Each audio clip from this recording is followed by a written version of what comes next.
Ya, saya gitu. Yang susah itu adalah syukur. Kenapa? Syukur itu selalu dihadapkan pada pilihan, sedangkan sabar itu nggak ada pilihan. Nah, kenapa kita susah buat bersabar dan selalu mengatakan bahwa sabar itu ada batasnya, capek sabarnya karena lupa mensyukuri kebaikan yang dilakukan oleh pasangan sekecil apapun. Padahal rumus di Qur'annya, fazkurni azkurkum waskurli wala takfurun, lanjutannya ayat sabar kan, ya ayyuhallazina amanu sta'inu bisobri wassalah. Kenapa susah istiqomah buat sujud sama Allah, minta pertolongan Allah? Kenapa susah buat sabar melapangkan hati? Karena hatinya sudah terlalu sempit dengan ingatan-ingatan tentang luka dan kecewa dari pasangan dan orang terdekat kita. Betul apa benar? Saya mau tanya, siapa itu? Saya. Betul kan? Hari-hari ngalamin disconnection, hatinya nggak nyambung, ekspektasinya ketinggian.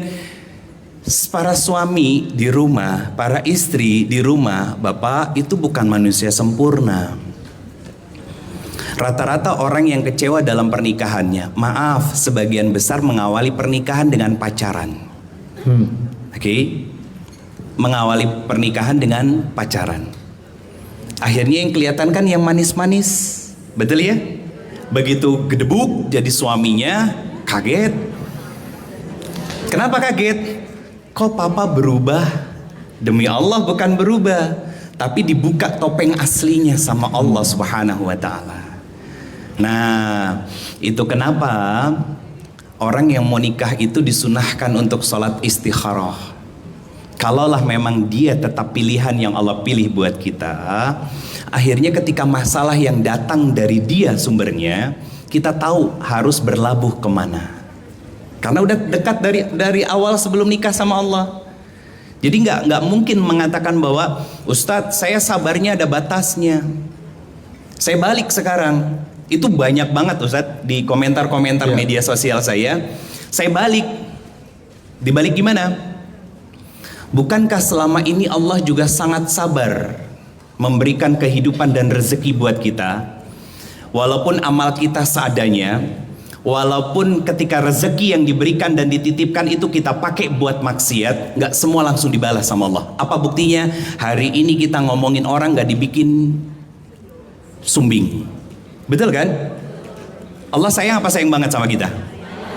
Kalau Allah sudah sesayang itu, kenapa kita nggak bisa sabar menghadapi ujian yang Allah berikan? Padahal Allah begitu sabarnya sama kita. Tuh, itu tamparan keras tuh.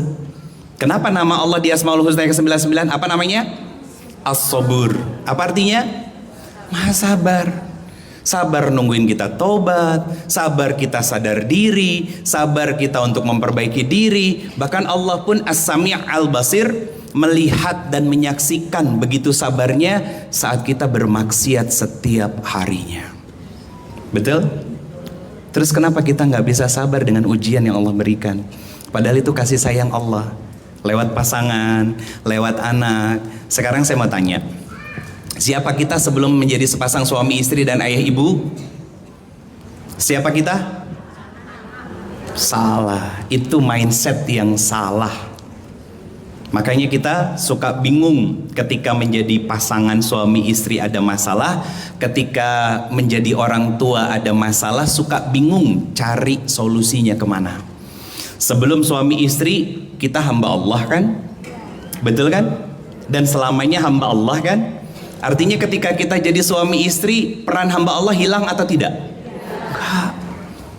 Enggak. Kemudian setelah menjadi suami istri, siapa kita? Ayah dan ibu. Karena kita punya anak. Apakah ketika jadi ayah dan ibu peran menjadi hamba Allahnya hilang? Enggak. Itu definisi dari kalimat tentang yang Allah sampaikan, bahwa wa ma khalaqtul jinna wal insa illa liya'budun. Na'budu wa nasta'in. 17 kali kita ulang dalam sehari. Betul kan? Itu pengukuhan diri.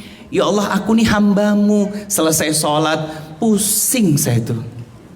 Duduk di majelis ilmu, nanya sama ustadz, ustazah, tentang ketaatan istri sama suami, tiba-tiba bilang gini, betul Ustadz, taat sama suami itu perintah Allah, tapi suami yang gimana dulu? Umum kan Ustadz? Oh iya, ini mewakili semua kayaknya. Makanya ketawanya keras Ustadz. Iya. Pertanyaan saya, laki-laki yang jadi suami bunda semua, yang dikomplain terus setiap hari, siapa yang milih? Itu sering lupa kan? Itu yang bikin hatinya jadi sempit. Jangan lupa saat ada bapak-bapak di pojok sana diam aja. Bapak-bapak ngangguk-ngangguk, menang hari ini. Enggak kok Pak, tenang, nanti ada bagiannya. Jadi ayah bunda semua yang dirahmati Allah, hatinya berjarak, hatinya berjauhan. Jadi saya menggambarkannya begini Ustadz, tentang serumah tapi tak sejiwa itu. Banyak sekarang pasangan suami istri yang rebahan di kasur yang sama, tidur dalam kamar yang sama, tapi beradu punggung Ustadz, dan wajah mereka bercahaya. Ngapain? Siapa itu? Bagus ya. Aku tuh bagus loh. Kurang lebih begitu Ustaz. Masya Allah. Kurang lebih begitu. Iya. Ini gini, Bapak Ibu yang dirahmati Allah, kenapa kok tema ini penting ya? Kita balik lagi ke why-nya, karena keluarga itu kan batu bata paling awal sebuah peradaban. Iya nggak sih Bapak Ibu? Peradaban tuh bisa bagus, peradaban tuh bisa hancur, ya. Itu dimulai dari level keluarga. Bagus atau tidaknya generasi itu tergantung dari kualitas keluarga-keluarganya. Makanya tema ini selalu penting untuk dibahas, dan Ustadz Ridho salah satu yang fokus dengan tema itu. Tadi juga ada pertanyaan menarik tuh, lebih susah mana, sabar atau syukur? Suatu hari saat Ana pernah bikin konten di sosmed, kontennya begini, ya kita akan diuji kalau nggak ujian sabar, ujian syukur. Terus banyak banget yang komen, isinya begini kira-kira, Ustadz boleh nggak milih ujian syukur aja gitu. Seakan-akan ujian syukur tuh lebih mudah daripada ujian sabar. Padahal kata Allah dalam Quran, qalilam ma tashkurun. Betapa sedikit hamba-hambaku yang bersyukur. Gitu ya Ustaz? Betul Ustaz. Karena syukur itu selalu dihadapkan pilihan Ustaz. Maaf, saya angkat pelaku selingkuh para bapak-bapak suami. Bukan bapak-bapak yang di sini. Aman ya Pak ya? Yang di luaran sana. Mereka kan rata-rata punya pekerjaan, karir meningkat, ya kan? Kemudian uang bergelimangan. Akhirnya karena satu dan dua hal dalam pernikahan yang mungkin dia nggak srek, dia nggak suka, akhirnya melampiaskan perhatian dan kasih sayang serta cintanya pada wanita yang tidak halal. Itu kan pilihan. Karena syukur itu berkaitan dengan fa'alhamaha fujuraha wa taqwaha. Ini bunda-bunda sama ayahanda sekalian, pulang dari sini kan dapat ilmu tentang keluarga. Pilihannya, mau tuh Pak dengerin, atau maaf ya Pak ya, aku jadi istri masih belum solihah buat Papa, masih banyak kekurangannya, tapi banyak nuntutnya ke Papa, bukan nuntut ke diri Mama sendiri. Itu hebat. Itu pilihan. Sadar diri, ujung-ujungnya koreksi diri dan muhasabah diri, atau nyalahin pasangan. Itu syukur. Karena apa? Posisi bunda sebagai suami istri dan ayahanda sekalian itu adalah posisi yang diharapkan oleh banyak jombloan-jomblowati di luaran. Saya punya sahabat jamaah, beliau usianya sudah 62 tahun, tapi face-nya itu seperti usia 40, 35, 40 tahun. Awet Kenapa? Muda. Bukan awet muda Ustaz. Bukan awet muda. Tapi karena beliau rutin puasa Daud dan tahajud. Beliau datang waktu itu menghampiri saya, usia beliau sekarang 62, waktu itu usia beliau 57 tahun. Setelah Covid, saya ngisi kajian di salah satu masjid di Bandung. Beliau nyamperin, Ustadz minta doanya semoga Allah tetapkan saya menjadi ahli surga. Terus saya bilang, Pak, semoga bapak dan keluarga, anak, istri, dan keturunan menjadi ahli surga. Beliau bilang apa? Ustadz, alhamdulillah saya belum menikah. Usianya berapa Pak? 57 tahunan, hampir 58 waktu itu. Saya enggak, oh ya Allah menikah kasihan, kalau kata orang Sundanya gitu kan, enggak. Saya bilang sama beliau, amalan Bapak apa? Diem beliau. Saya pelukan. Apa? Pipinya basah, nangis. Saya peluk. Ini bukan ria-riaan. Siapa tahu bisa menjadi inspirasi buat saya. Dan saya izin suatu saat nanti akan saya ceritakan di majelis-majelis saya dan semoga jadi jariah buat Bapak. Saya malu sama Allah Ustadz. Kata beliau, gak perlu malu. Siapa tahu jadi kebaikan insya Allah. Saya belajar sudah berbelas-belas tahun, berpuluh-puluh tahun puasa Daud. Dan Alhamdulillah Allah selalu membangunkan saya selama puluhan tahun untuk sholat malam. Makanya wajahnya kelihatan jauh lebih segar. Sama mirip kayak Imam An-Nawawi Ustaz. Imam An-Nawawi kan meninggal sebelum beliau menikah. Beliau gak dapat tuh pahala tentang keluarga, tapi beliau mendapatkan pahala jariah dari ilmu-ilmu yang beliau bukukan, hadis arba'in dan lain sebagainya. Beliau juga sama. Beliau gak dapat pahala menjadi seorang qawam Pak, seorang suami Pak, seorang ayah. Beliau gak dapat. Tapi beliau diistiqomahkan sama Allah untuk membeli surga dengan puasa Daud dan juga sholat malam. Sama Bunda. Bunda menjadi seorang istri. Coba saya mau ngacung. Saya mau nanya. Ngacung. Yang yakin tadi sholat subuhnya sudah diterima sama Allah. Simpel kok. Saya ngajak refleksi diri. Ngajak refleksi diri. Apa syarat sholat diterima? Kan dua. Satu, rukun dan syaratnya terpenuhi. Yang kedua, khusyuk. Nah sekarang kita kebanyakan sholatnya kan mulutnya qomat kamit, Bismillahirrahmanirrahim, Alhamdulillahirabbil alamin, Ar-Rahmanirrahim. Mulutnya qomat kamit, pikirannya kemana-mana, hatinya lalai. Betul? Sholatnya siapa? Cacat sholat kita. Makanya dikasih ujian biar naik derajatnya kita. Makanya ada hadis dari Nabi SAW, seorang hamba itu akan dikembalikan oleh Allah ke dalam surganya lewat ujian yang selalu diberikan oleh Allah Subhanahu wa taala hingga dia pulang kepada Allah dalam kondisi tidak berdosa. Itu Bunda. Capek jadi istri, capek ngurusin suami, capek jadi ibu, capek. Tapi itu sebuah konsekuensi yang kita pilih sendiri. Betul kan? Sama jadi suami, memastikan rezekinya halal dan thayyib itu nggak mudah, nggak gampang. Apalagi di kondisi yang seperti sekarang. Termasuk kayak yang 74 kg dalam brankas.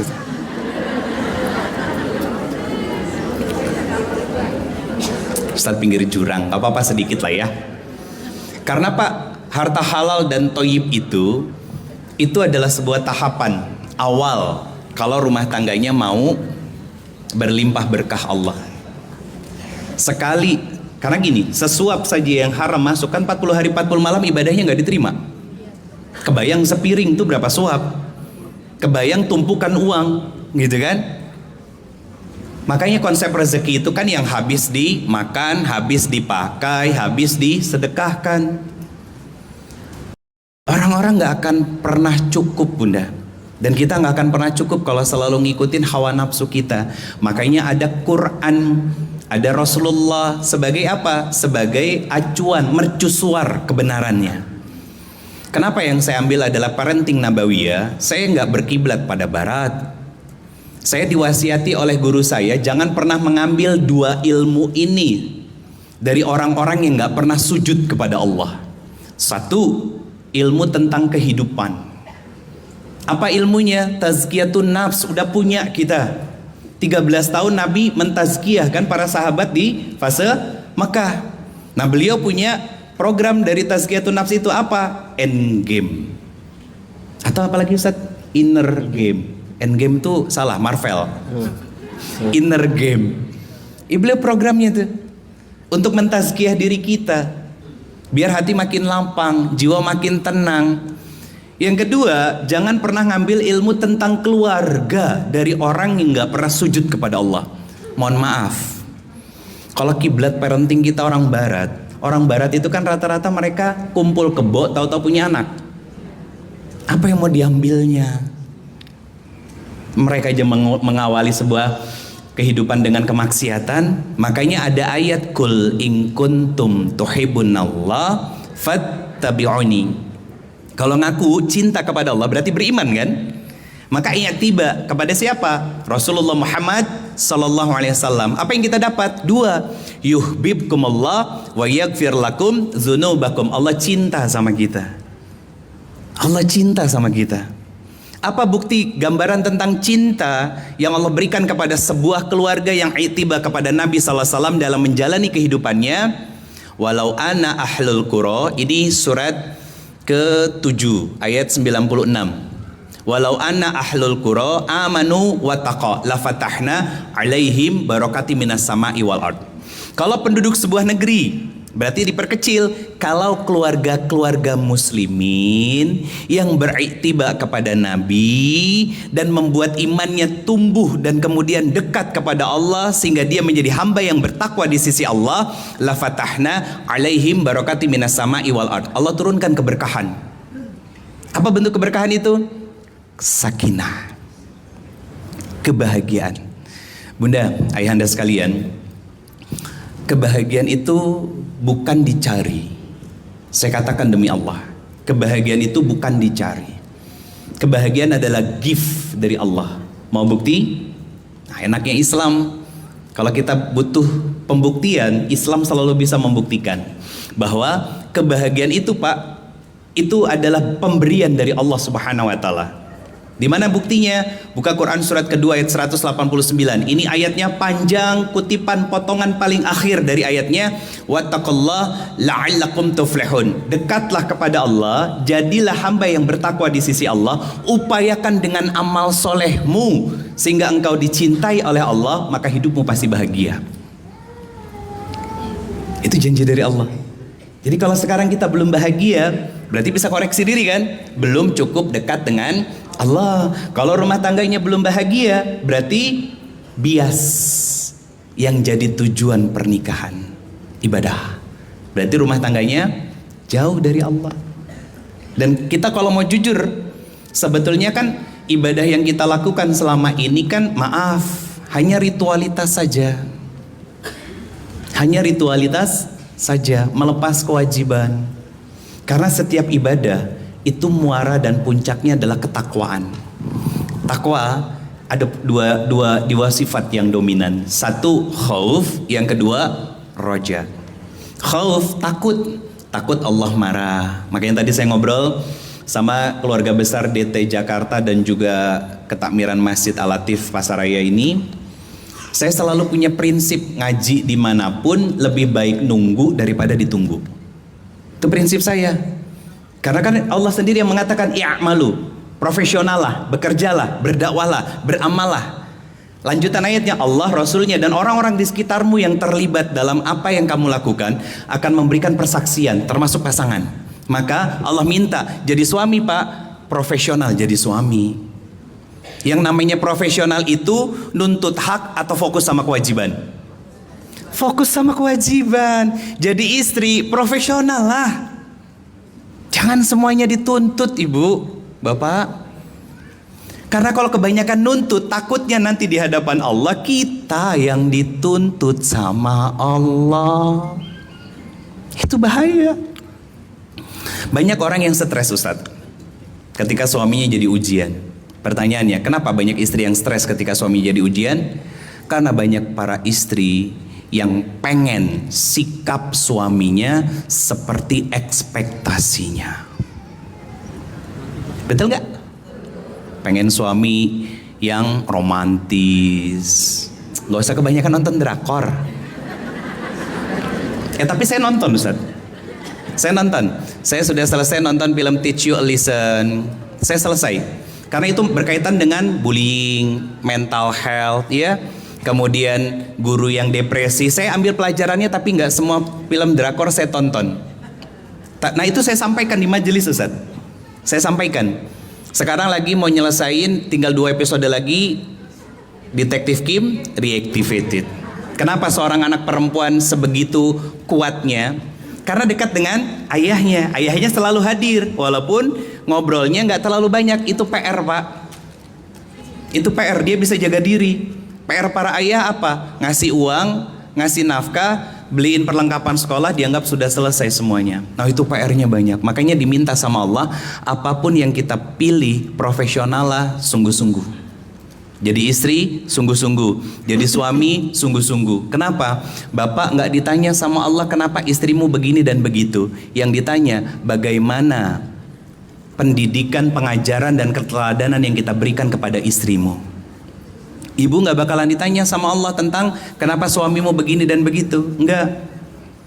Tapi akan ditanya adalah bagaimana pelayanan dan ketaatanmu sebagai istri kepada suamimu. Itu yang ditanya. Kewajibannya kita. Kita sering lupa sama kewajiban, bahkan mengabaikan, tapi dan akhirnya menuntutnya adalah hak kita. Ibu, bapak, ada 2 hal. Ini kalau orang barat mengklasifikasikan manusia pada 2 hal ini. Ada manusia yang introvert, ada manusia yang ekstrovert. Yarhamkumullah. Iya kan? Betul gak? Nah, ada istri yang begini, Ustadz. Ustadz, saya tuh capek sama suami saya. Suami saya itu sebenarnya baik, dia bertanggung jawab, tapi cuek, gak inisiatif, kaku kayak kanebo kering gitu, Ustadz. Sebetulnya dia notice kan kebaikan suaminya, tapi karena dorongan perasaannya lebih dominan, akhirnya apa? Menutup kebaikan suami dengan keburukan-keburukannya. Saya kalau ketemu kayak begitu, saat kalau lagi konsultasi nih, wajib suami istri, syaratnya kalau konsultasi itu, Bunda, saya kasih kertas, saya kasih pulpen. Coba tolong tulisin di kertas itu aib-aib Bunda selama jadi istri.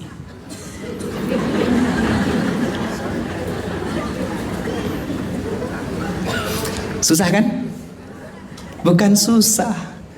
Karena jarang ngoreksi diri, tapi senengnya ngoreksi orang. Ada rumusnya, satu wanita nggak pernah salah katanya. Kalau wanita salah, ingat pasal 1. Jadi gini Bunda, saya titip pesan, jangan menormalisasi dengan kalimat bahwa Ustadz perempuan itu ahli sejarah. Ada yang suka ngomong gitu? Ngacung. Itu semua ngacung ini, jangan-jangan nanti ya. Rata-rata ngomong begitu ya. Tahu nggak kenapa alasan banyak perempuan di dalam nerakanya Allah Subhanahu Wa Taala? Karena nggak bersyukur sama suaminya, nggak bersyukur sama suaminya. Tahu bentuk ketidakbersyukuran seorang istri kepada suami? Lupa dengan kebaikan-kebaikan suami dan hanya ingat dengan keburukan-keburukan suami. Sama kan? Maka jangan pernah bangga jadi ahli sejarah berkaitan dengan dosa suami yang terus diungkit padahal itu jadi dosa 5-10 tahun yang lalu, Ibu. Kenapa? Wanita model kayak begitu ditutup hatinya dengan kebaikan suami-suami, para suami, akhirnya tempatnya di neraka. Makanya selalu saya sampaikan begini, Ustadz. Kalau mau tahu penyesalan paling besar dari seorang istri, tanya sama seorang istri yang suaminya sudah meninggal dan suaminya adalah orang yang baik. Di switch tuh sama Allah. Waktu hidup ya, suaminya masih ada, papa tuh gimana sih? Lelet. Papa tuh gimana sih, gak bisa sat-sat gitu. Suaminya cuma senyum gitu kan, gitu. Ketika dimintain tolong, kita dimintain pendapat, papa tuh yaudah terserah mama, apa mama capek sendiri. Suaminya cuma senyum, maaf ya. Tapi keluar kalimat kayak begitu. Begitu udah meninggal, keburukan yang dulu sering diungkit ditutup sama Allah dan dibuka memori tentang kebaikannya. Pak, mama kesepian, nangis. Tanyalah sama mereka. Itu penyesalan paling besar dari seorang istri ketika suaminya nggak ada dan ternyata orang baik. Terus gimana Ustadz kalau penyesalan seorang suami? Jarang suami yang nyesel.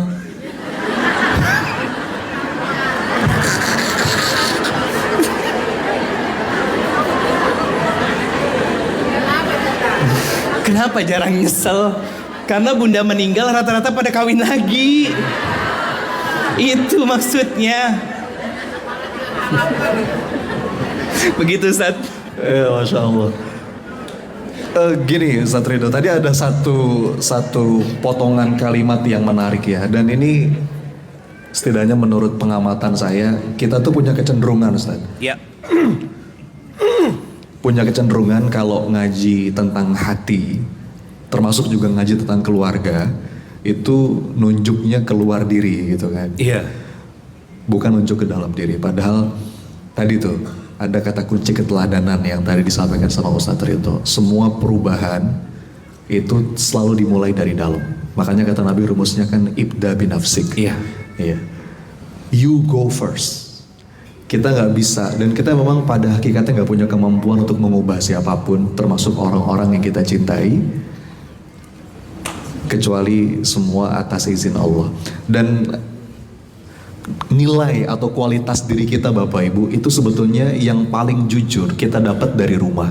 Ada kisah nyata saat ini, real story yang saya dapat pesan waktu itu dari seorang suami ya, dari seorang laki-laki. Ada jamaah saya, bukan cuman jamaah yang sambil lalu ya, ikut kajian, bukan, ini betul-betul menti saya.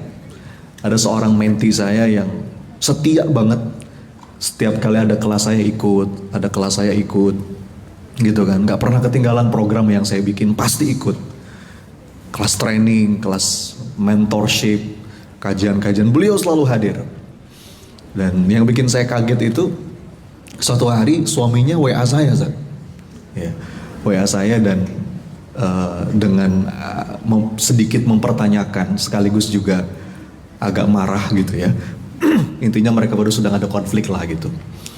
Ada kalimat begini, Ustadz Sony atau Coach Sony, katanya, apakah selama ini seperti ini yang diajarkan?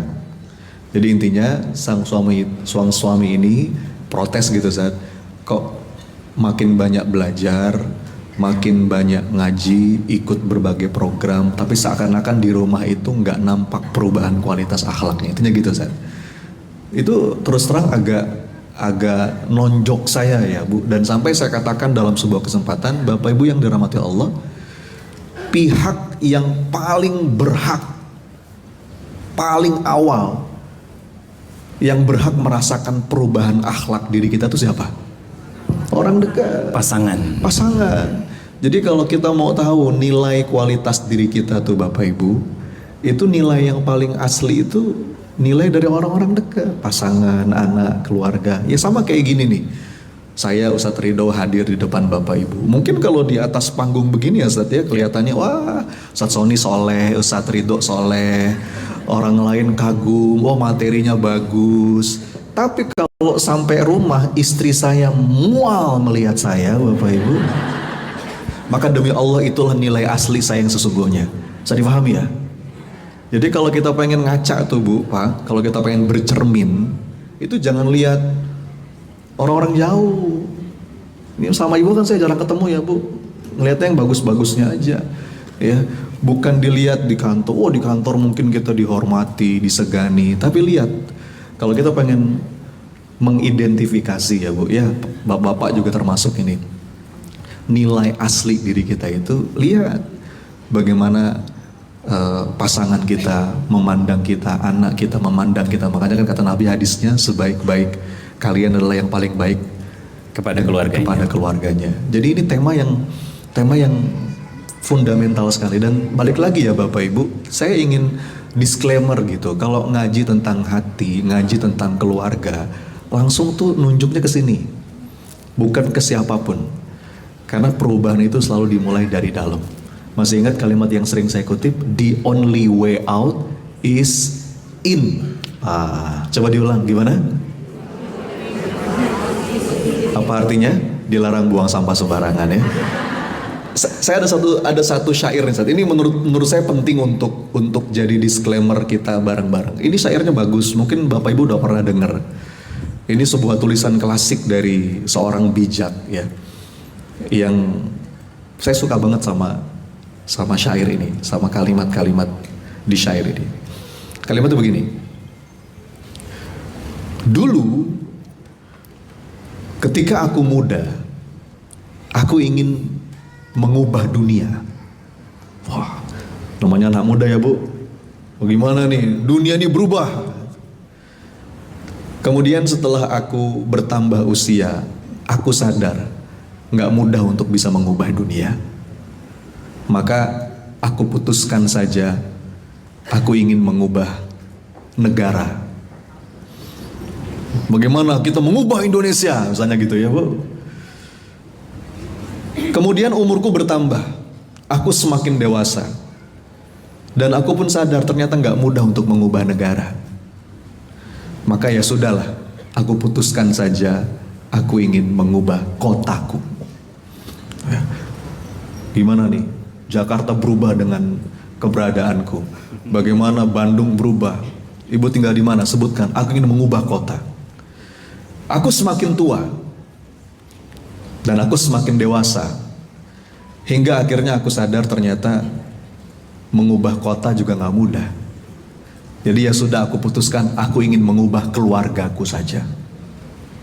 Bisa bu? Aku semakin renta, dan ternyata aku pun sadar mengubah keluargaku pun aku gak bisa. Hingga akhirnya aku menyadari bahwa satu-satunya yang bisa aku ubah itu siapa? Diriku sendiri. Makanya tadi ketika Ustadz Ridho nanya, siapa? Ibu jawab, saya. Itu indah banget tuh bu. Ya, karena iya gak bisa bu. Kadang-kadang banyak tuh ya pertanyaan, gimana caranya mengubah suami gitu nggak sih? Atau pasti sering nggak ditanya gitu kan? Gimana caranya mengubah anak? Gimana caranya mengubah dia? Bapak Ibu, jawaban yang paling inti itu nggak ada yang lain. You go first. Coba diulang apa? Keteladanan itu berbicara lebih keras dibandingkan kata-kata. Ya. Jadi hati itu berbicara lebih kuat dibandingkan kata-kata. Sering saya sampaikan ya Bapak Ibu, seringkali satu tindakan kita itu lebih kuat dibandingkan 1000 ceramah kita. Jadi poin saya apa? Saya mau mendudukkan dulu nih, ya, sebagai pondasi penting buat kita semua. Kalau kita ngaji tentang hati, ngaji tentang ilmu keluarga, ya, ngebahas suami, ngebahas istri, mudah-mudahan yang jadi titik fokus kita itu bukan sesuatu yang di luar diri kita dulu, tapi di sini, ya. Begitu kita mulai dari dalam bu, nanti dampaknya itu meluas dan meluas. Kaidahnya begini, the more you focus on you, the greater your impact on others. Coba diulang bu, gimana? Sadaqallahul-azim. The more you focus on you, semakin kita fokus ngebenahin diri, berbenah, memperbaiki akhlak, memperbaiki hubungan kita dengan Allah, memperbaiki hubungan kita dengan Quran, benerin sholat kita, makin takwa tadi kata Ustadz Ridho. The more you focus on you, the greater your impact on others. Ya. Semakin besar dampak baik kita pada orang-orang di sekitar kita. Jadi jangankan ngelihat keluarga, saya pernah ingat Ustadz Ridho tuh waktu di podcast, kami pernah podcast bareng bu, beliau pernah cerita begini. Jadi intinya begini, jangankan ngelihat pasangan, ngelihat anak ya bu ya, para salafus soleh itu ngelihat hal-hal kecil yang nggak nyaman aja, itu langsung ingetnya dosa.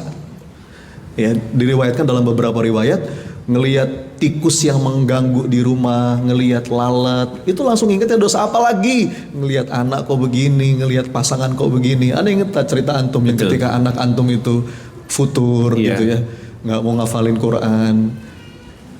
Ya, gimana ceritain saya coba, biar antum aja yang cerita langsung. Iya, jadi pernah ada satu masa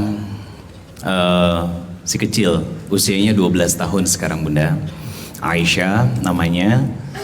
Itu malas dalam ibadah dan ngafal Qur'annya. Dan saya tahu dari bundanya.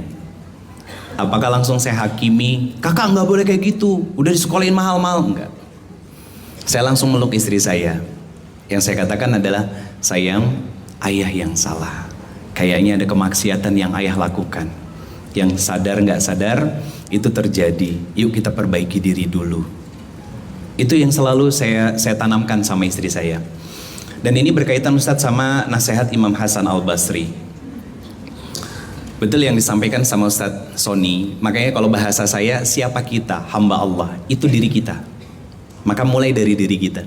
Imam Hasan Al-Basri itu bilang begini, kalau ada kemaksiatan yang dilakukan oleh anakmu, maka segeralah bertobat kepada Allah, karena itu adalah hukuman dari Allah, dan minta kepada Allah agar hukumannya dicabut. Bukan ngejudge anak, bukan langsung ngakimin anak. Karena kejadian Ustaz, alhamdulillah sampai sekarang belum ketemu waktunya. Seorang ibu ngejapri teteh, minta waktu untuk konsultasi, dan saya menasehati putrinya beliau. Usianya sudah 25 tahun. Ditanya sama teteh, kenapa harus Ustadz menasehati putrinya? Di antara alasannya, salah satunya sudah pacaran 4 tahun tapi backstreet. Yang kedua, milih tinggal di apartemen ngurusin kucing daripada sama orang tuanya. Kebayang Ustaz, big why-nya. Terus dibilang sama teteh, Bunda, berkenan gak kalau Ustadz ketemu sama orang tuanya dulu? Oh boleh, tapi anak saya juga ikut ya, biar sekalian langsung dinasehatin. Enggak, Ustadz hanya ingin bertemu 4 mata, ya kan, dengan kedua orang tuanya. Tetap kekeh, ibunya nggak mau dan anaknya harus ada. Akhirnya sampai sekarang belum ketemu waktunya. Qadarullah belum ketemu. Kenapa? Saya mintanya ke orang tuanya dulu. Pertanyaannya, kenapa ada anak yang sampai pacaran? Satu, tangki cintanya kosong dari perhatian bapaknya. Yang kedua, kenapa backstreet? Karena bukan bisa jadi, karena bapaknya dan orang tuanya, ya saya pakai kata bisa jadi, punya standar yang terlalu tinggi Ustaz. Yang berikutnya, kenapa anak itu milih tinggal di apartemen ngurusin kucing daripada orang tuanya, nggak deket sama orang tuanya? Ya, itu pelajaran sederhana. Maaf, ini bukan orang biasa. Level pendidikannya mentok profesor. Tapi kan ilmu dunia, bukan ilmu akhirat. Kalau kita mau jujur, bunda-bunda semua dan ayahanda semuanya, ngaji kan baru 10-15 tahun ke belakang. Kalau sudah dapat ilmu, ibu jangan mendadak jadi ustazah di rumah. Ya Pak, saya bikin konten, POV-nya itu selalu adil. Ini konten tentang laki-laki, berarti nasihatnya untuk laki-laki. Ini konten tentang perempuan, nasihatnya untuk perempuan. Masya Allah, yang FYP nasihat buat suami karena yang nongkrongnya para ibu-ibu. Di download jadi senjata ya. Jadi senjata. Nih nonton nih gitu ya San. Itu yang salah. Buat kamu nih gitu. Saya cerita lagi. Kenapa saya kemana-mana bawa teteh? Dan gak pernah bosen. Rasulullah itu safar kemanapun pasti ditemani istrinya. Dan itu sunnah Nabi. Satu itu. Kedua, kenapa saya harus bawa beliau? Saya tenang Bunda. Dimanapun beliau duduk itu pasti saya cari. Saya tenang. Yang ketiga, jamaah saya 98% emak-emak Ustaz. Iya. Apalagi mama ganas biasanya saja. Garis keras semua Garis gitu. keras. Nah itu makanya ada teteh saya makin tenang. Dan tangan itu kalau kosong itu nggak enak. Makanya tadi setelah turun tangga saya cari, ayo sayang, ayo, kata saya gitu. Biar jalannya lebih cepat. Saya tunggu, begitu udah sampai saya pegang tangannya, saya gandeng. Nah, tentang keteladanan, saya bukan orang baik. Kalau mau tahu siapa diri saya, tanya sama teteh. Pasti nggak bakalan dijawab, karena itu aib. Nggak, maksud saya, teman-teman semuanya, saya tidak seberuntung ustadz-ustadz yang lain. Salah seorang murabi saya adalah Allah yarham, seorang ustadz yang sering ngisi di sini juga. Ustadz Arifin Ilham, itu guru saya, itu murabi saya. Dakwah beliau kan tentang hati, tazkiyatun nafs, yang didakwahkan selalu tentang taubat. 2009, saya meninggalkan dunia kelam saya, Bunda. Saya anak band, saya hidup jadi model juga di Jakarta, gitu kan. Kerja sebagai profesional. Beliau yang mendorong saya untuk minaz zulumati ila nur, keluar dari kegelapan menuju cahaya yang terang. Bahkan ketika saya mau berdakwah, setelah saya diskusi sama Teteh, saya diskusi sama beliau. Beliau yang mendorong saya untuk berdakwah. Nah, siapa yang tahu diri saya? Teteh. Makanya kalau saya cuman akhirnya belajar begini. Saya darah Minang, orang Padang. Mama saya orang Jawa Timur, Malang. Punya istri orang Sunda. Itu 180 derajat tuh bedanya. Iya. Di tahun pertama Ustadz hampir setiap hari nangis. Karena apa? Saya ngomong biasa dianggapnya nyolot. Gak semuanya ya, saya ngomongin diri saya ya gitu ya. Sampai akhirnya saya belajar untuk menemukan resonansi yang sama, frekuensi yang sama dengan Teteh. Akhirnya alhamdulillah ala kulli hal, marahnya saya sekarang itu lebih pelan daripada suara Teteh. Seriusan. Karena apa? Karena ternyata Ustadz, perempuan itu nggak perlu pakai suara yang tinggi-tinggi, Pak. Kenapa ada orang yang marah harus teriak-teriak? Hati mereka sedang berjauhan. Teteh misalkan, maaf ya, ini pelajaran buat para suami, Pak. Lagi nyuci piring sama gelas beradu, tang-teng. Kita lagi capek, habis safar misalkan. Saya nggak akan nanya, Bun, kenapa sih? Enggak. Saya datangin dan saya peluk. Saya yang lagi capek ya, udah gak usah ngerjain apa-apa. Yuk kita istirahat aja. Panggil yang biasa bantuin, udah selesai. Simple. Atau tiba-tiba lagi nangis, dipeluk. Kan mendungnya menggelayut kelihatan, Pak. Saya peluk. Sayang, maafin ayah ya. Saya minta maaf. Saya bukan laki-laki sempurna. Saya masih banyak kekurangannya. Tapi saya belajar i'tiba kepada Nabi, dan itu yang dilakukan sama Nabi. Pak, apa amalan Nabi yang biasa dilakukan sebelum tidur? Minta maaf sama istrinya. Laki-laki sejati itu, Pak. Laki-laki sejati. Boro-boro. Apa kata Ustadz Sony tadi? Lihat ke dalam diri dulu. Sebentar.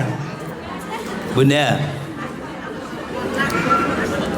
pernikahan itu tidak selalu ujian. Bisa jadi pasangan kita adalah cerminan kualitas diri kita di hadapan Allah. Itu langsung mendadak diem kan? Kan Quran surat 24 ayat 26 kan bicaranya fakta. Laki-laki baik hanya untuk perempuan yang baik. Itu proses perjalanan pernikahan seorang istri yang mau memperbaiki diri, fokus pada dirinya sebagai hamba Allah, tirakatnya kuat kepada Allah, mendoakan suami setiap malam dan lain sebagainya dia kerjakan untuk dapat perhatian Allah, maka akan dihadirkan laki-laki yang mau juga berproses dan belajar bersama. Tiba-tiba suaminya ngajak, yuk mah datang ke Masjid Al-Latif. Suaminya yang dapat poster di-share ke istri. Itu perjalanan bersama menuju ketakwaan. Tapi ada juga yang suaminya buruk, ya istrinya buruk juga. Suami pulang bawa uang sekresek, isinya 200 miliar misal. Terus istrinya bilang, ya Allah papa makasih aku bisa beli tas baru. Sama kan? Makanya rata-rata pelaku maksiat itu sepasang suami istri, gak ada penyesalan di wajah mereka. Karena mereka akan dikumpulkan dengan yang sekufu. Jadi pasangan itu tidak selalu jadi ujian. Bisa jadi cerminan siapa diri kita di hadapan Allah Subhanahu wa taala. Saya bersyukur Bunda, kalau ditanya Ustadz kenal sama Teteh di mana? Facebook. Seriusan. Saya nggak tahu wajahnya gimana, ya. Saya nggak tahu fotonya seperti apa, karena dari dulu kami senang aktif di media sosial, terutama Facebook dulu di bawah tahun 2010 kan.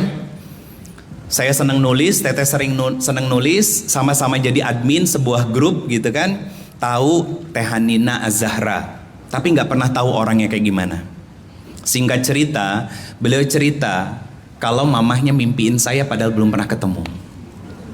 Akhirnya apa yang saya lakuin? Saya minta nomor mamahnya, kemudian sama mama sampai sekarang itu dekatnya kayak ibu kandung sendiri sama almarhum papahnya. Ketemu di tempat merobi, Allah yarham, karena beliau biasa bawa jamaah buat zikir, dipeluk sama papa kayak ketemu orang tua sendiri. Saya ingat betul itu bulan Februari. Akhirnya bulan April saya datang ke Sumedang. Dan saya datang ke Sumedang bukan ngomong sama teteh, enggak. Tapi ngobrolnya sama mama. Dulu masih zamannya SMS. Karena saya tahu betul HP mama waktu itu 6300 Nokia. Saya waktu itu pakai Nokia Express Music yang slide gitu. Iya. Nah itu SMS-an. Belum ada WhatsApp, belum ada. Nah, begitu ketemu, teteh pun nggak tahu saya datang. Begitu mau keluar, ngedengar suara laki-laki, balik lagi masuk. Dan saya taarufnya sama orang tua beliau. Di November, saya nikah dengan beliau, tepat 1 Muharram. 1 Muharram, saya nikah. Gelombangnya luar biasa bunda. Tapi itu tadi Pak, saya katakan demi Allah, keberkahan dalam sebuah rumah itu dimulai dari perbaikan hubungan kita dengan Allah. Tapi Ustadz sampai kapan? Saya akan selalu tanya, siapa yang nyuruh ngerubah pasangan? Gak ada. Nabi aja gak pernah bisa maksa pamannya masuk ke Islam. Makanya ada Quran surat Al-Qasas surat ke-28 ayat 56. Apa yang Allah sampaikan, kita gak bisa memaksa hidayah kepada orang lain untuk berubah. Gak bisa. Tapi Allah memberikan hidayah kepada orang yang dikehendaki. Artinya orangnya itu dipilih sama Allah karena melihat kitanya layak sebagai hambanya. Lantas apakah Rasulullah nggak layak? Bukan begitu. Itu jadi pelajaran bagi kita bahwa kita nggak boleh maksa hidayah kepada siapapun termasuk pasangan. Itu maksudnya. Tugas kita tirakat, bahasa sederhananya. Perbaiki. Kalau cuman sholat 5 waktu, anak kecil sekarang sudah sholat 5 waktu, hafalannya lebih banyak. Sedangkan usia kita sudah panjang, berarti harus punya amalan yang khusus antara kita dengan Allah. Yarhamkumullah. Diawali dengan sholat taubat, sholat hajat, kemudian qiyam, ditutup dengan witir, istighfar sama Allah. Ada Ustadz, kisah seorang istri yang syukurnya besar Pak. Dia kerjakan sholat malam, dia berdoa dengan suara yang lirih, suaminya tidur di samping. Sebulan, 2 bulan, 6 bulan, di bulan ke-5 masuk ke bulan ke-6, suaminya selalu melek ketika istrinya sholat malam. Dan diam-diam nangis suaminya. Kenapa? Karena mendengar rintihan dari istrinya yang pengen suaminya mengerjakan sholat, karena selama hidup sholatnya cuman seminggu sekali. Nauzubillahimin. Sholat apa? Waktu itu saya sampaikan sama beliau, Mbak, alhamdulillah. Kok alhamdulillah sih Ustadz? Suami Mbak masih mau sholat walaupun cuman sholat Jumat. Di luaran sana ada yang sholatnya bahkan hanya setahun 2 kali. Betul kan? Bahkan yang lebih parah, sholatnya nggak sama sekali. Nangis dia. Karena apa? Syukur itu melihat hal-hal yang kecil, bunda. Apa definisi syukur? Merubah semua nikmat yang Allah berikan jadi amal soleh. Itu syukur. Punya suami yang saya bilang tadi, orang lempeng itu biasanya rumah, kantor rumah. Nah itu tadi, kurang gercep, kurang inisiatif, hidupnya slow living, kurang satset gitu kan. Tapi kan kebaikannya lempeng, kantor rumah kantor. Sedangkan yang lain, ada yang nongkrong sini, main celok sini, maaf sampai minum ya, dan lain sebagainya. Nah, syukur itu akhirnya mengantarkan kita untuk menjadi istri terbaik yang terus melihat kebaikannya dan berbuat baik sebagai istri, sebagai kewajibannya, sebagai tugasnya melayani suaminya. Itu syukur tuh, dikonversi jadi amal soleh sama kita. Sama kayak kita dikasih sehat, kemudian dikasih waktu luang, kan itu yang mahal. Terus pertanyaannya gini, Ustadz, bagaimana cara melatih diri kita agar terbiasa sabar? Jawabannya, dari bangun tidur sampai mau tidur lagi, semuanya pelatihan sabar. Dimulai dari bangun awal, pengen buang air. Emang itu kebetulan? Siapa yang menggerakkan keinginan kita untuk buang air? Allah. Masuk kamar mandi, fa'alhamaha fujuraha wa taqwaha. Kan syukur itu ada pilihan. Mau balik lagi ke kamar untuk narik selimut dan tidur, atau beristinja, ya, bertoharoh, bersuci, kemudian ngambil wudhu dan mengerjakan sholat. Betul kan? Itu sabar pertama, karena syukurnya benar. Nanti akhirnya ngebangunin suami, pasti soft spoken. Sayang bangun, katanya mau ke masjid. Sayang, Allah bentar lagi manggil loh. Oh hebat. Pak, istri di rumah begitu nggak Pak? Kok yang jawab ibu-ibu ya? Oh bener. Udah naik kelas Ustaz. Udah ngaku sekarang. Udah ngaku. Nanti akhirnya ngebangunin anak, lebih halus lagi, nggak teriak-teriak, ibunya di bawah, anaknya di atas, kakak, gitu enggak. Diketok pintu, yarhamkumullah, diketok kamarnya. Nah, sayang bangun, sekolah yuk, sholat yuk. Karena hatinya sudah lapang di pagi hari. Saya katakan demi Allah, hari itu dia akan full charge buat sabar. Karena syukurnya dia ambil pada jalan ketaatan kepada Allah. Itu kita, Bunda. Jadi nggak usah jauh-jauh. Jadi apapun ilmu yang kita dapat, kebaikannya install dulu ke diri kita. Saya pernah ditanya Ustadz sama istri, dan saya sama Teteh itu cuma punya 2 panggilan, Solihah, sayang. Saya jarang manggil istri saya dengan panggilan Bunda. Apa yang membuat beda Pak? Bapak manggil istri mama, mau marah nih ya, mama, keluar semuanya. Tapi kalau terbiasa manggil sayang dan soleha, mau marah, soleha, susah. Betul kan? Apa pelajarannya? Qaulan sadida, qaulan layyina, qaulan ma'rufa. Kata-kata yang baik itu akan menahan ego kita, hawa nafsu kita, menyeret kita pada perilaku buruk yang lebih jauh lagi. Teteh pernah nanya, sayang, besok-besok kalau Bunda meninggal duluan, ayah nikah lagi nggak? Jawabannya apa? Ya itu mah suami Bunda. Saya jawab ke istri saya, awalnya kan ini, apa tuh namanya, otot-ototan. Enggak kok, ayah dulu yang meninggal. Karena ayah pengen meninggal dalam kondisi ayah lagi ngajar. Saya bilang begitu. Enggak, Bunda dulu, pokoknya Bunda dulu. Betul Ustaz. Perempuan itu suka ngotot. Sama istri saya. Sama. Ya sayang ya. Saya bilang, kalaulah Bunda meninggal lebih dulu, ayah akan berdoa sama Allah. Ya Allah, saya ridho Febri, saya ridho dengan semua pelayanan, khidmat dan ketaatan istri saya selama ini kepada saya. Saya berkaca-kaca matanya saat itu. Kenapa doa itu yang ayah panjatkan sama Allah sayang? Karena Nabi SAW mengatakan seorang istri yang wafat lebih dulu dan suaminya ridho terhadap dirinya, maka dia terbebas dari siksa kubur, 8 pintu surga dibuka semuanya. Dan ayah pingin Bunda yang jemput ayah masuk ke dalam surganya Allah Subhanahu wa Ta'ala. Pertanyaan saya, Bunda, sudah pernah nanya sama suami ridho apa enggak dengan pelayanan dan ketaatan selama ini? Pertanyaan berikutnya, ngapain aja selama ini? Betul kan? Pak, pernah nanya nggak sama istri juga? Dengan keteladanan Bapak, ya, sebagai seorang suami, istri sudah ridho belum?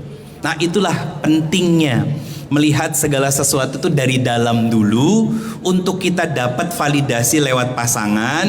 Tanya sama suaminya, Pak, Mama itu jadi istri sudah baik belum? Sudah menenangkan belum? Sudah menyenangkan belum? Sehingga membuat Papa tuh merasa cukup dengan Mama. Pertanyaannya sederhana. Kenapa banyak istri dan suami yang belum bertanya sampai sekarang? Bukan gak kepikiran, tapi karena takut dengan jawabannya. Istri nanya sama suaminya jujur, kok susah sih jawabnya? Belum ya? Bilang aja kalau belum. Jadi selama ini mama ngapa-ngapain itu belum belum baik buat papa. Laki-laki perempuan begitu, Pak. Kadang mempermasalahkan hal yang tidak harus dipermasalahkan. Kadang cari masalah ketika semuanya baik-baik saja. Makanya kalau ditanya, Pak, apa tugas istri? Cuman 2, bikin tenang suami saat pusing dan bikin pusing suami saat tenang. Betul ya, Pak? Istri yang dekat sama suami itu, dia sering gabut, Pak. Beneran. Karena nggak ada yang lagi dikerjain lagi sama dia, suaminya yang dikerjain sama dia. Nah, disitulah peluang pahalanya, Pak. Jangan dikira, Bunda, istri-istri Nabi nggak begitu. Aisyah, kan ini populer ya, yang Nabi bangun, kemudian Aisyah ngikutin. Jangan bayangin kota Madinah seterang sekarang, gelap segelap-gelapnya. Dan Nabi tahu kalau diikutin sama Aisyah. Lihat, Pak, ini ada 2 angle yang akan jadi hikmahnya. Ini namanya fiqh sirah, ngambil hikmah dari sejarah. Begitu keluar dari rumah, apa yang dilakukan sama Nabi? Mendoakan para syuhada yang dimakamkan dan para sahabat, para keluarganya Nabi SAW yang dimakamkan di Baqi. Itu sunnah Nabi. Setiap malam keluarlah Aisyah ngikutin Nabi. Kenapa? Overthinking. Takutnya Nabi keluar dari rumah, gak balik lagi ke rumah, tapi mampir ke rumah istri yang lain. Oke. Kemudian apa yang dilakukan sama Nabi ketika tahu diikuti sama Aisyah? Lihat, saya terjemahkan dengan sederhana apa yang keluar dari mulut Nabi. Kata Rasulullah SAW, setan dalam dirimu sedang hadir ya. Aisyah nggak marah karena memang sadar bahwa dia sedang dikendalikan hawa nafsu. Dan laki-laki yang hebat nggak mencela istrinya. Ngapain sih ngikut-ngikutin aja, ngintil-ngintilin aja, lebay jadi istri itu. Nggak. Makanya dipasangkannya seperti itu, karena cerminan. Dan Aisyah nggak baper. Dan akhirnya apa? Jadi koreksian buat Aisyah kan. Tapi Nabi tahu gitu bahwa itu akan berulang lagi. Begitu, Pak. Begitu pasti. Karena apa? Karena istri itu ketika sudah nyaman sama pasangannya, demi Allah saya bilang, kekanak-kanakan. Kenapa? Trustnya muncul dari seorang istri kepada suami dan memunculkan sisi kekanak-kanakannya. Karena nyaman dan gak akan dikomplain sama suaminya, apalagi sampai dipatahin hatinya. Dan ini terjadi juga dengan salah satu istri Nabi yang lain, Safiyah. Seorang istri Nabi yang kebetulan beliau ini keturunan dari Yahudi. Naik kendaraan, tertinggal Safiyah itu. Sedangkan Nabi sedang bersama dengan ribuan pasukan di depan barisnya. Safiyah ketinggalan. Terus sampailah berita tentang Safiyah ngambek karena ketinggalan, dapat kendaraan yang lemot, bahasa kitanya, ke telinga Rasulullah SAW. Apa yang dilakukan sama Rasulullah, Pak? Menyetop pasukannya dan Nabi ke belakang. Ngapain? Nyamperin istrinya. Dan beliau, Safiyah radhiyallahu anha, itu sedang berdiam diri, ngambek. Perempuan kan gitu, ngambek diem, manyun. Jadi mukanya itu isinya pipi semua, Pak. Turun dari kendaraannya. Apakah Nabi bilang, kamu tuh kenapa sih? Ya udah sabarin aja. Enggak. Karena Nabi tahu Safiyah itu udah sabar dapat kendaraan yang seperti itu. Makanya sabarnya Nabi ditingkatkan. Dengan cara apa? Nabi duduk di samping kendaraannya Safiyah dan menjulurkan pahanya, pegang tangan Safiyah, naik lagi. Untuk naik lagi ke atas ontanya. Dan Nabi berjalan di samping kendaraan punya Safiyah. Hebat, Pak. Itu yang harus kita pelajari tuh, kayak gitu-gitu tuh. Kenapa? Karena itu nanti yang dihisap, Pak, sama Allah Subhanahu wa taala. Bukan nuntut. Kamu tuh sebenarnya nafsu gak sih sama aku? Misalkan. Kok lagi-lagi aku terus yang minta, aku yang nyolek gitu misalkan. Udahlah. Kadang perempuan itu Pak, bukan gak mau minta, dia itu sudah capek dengan urusan rumah.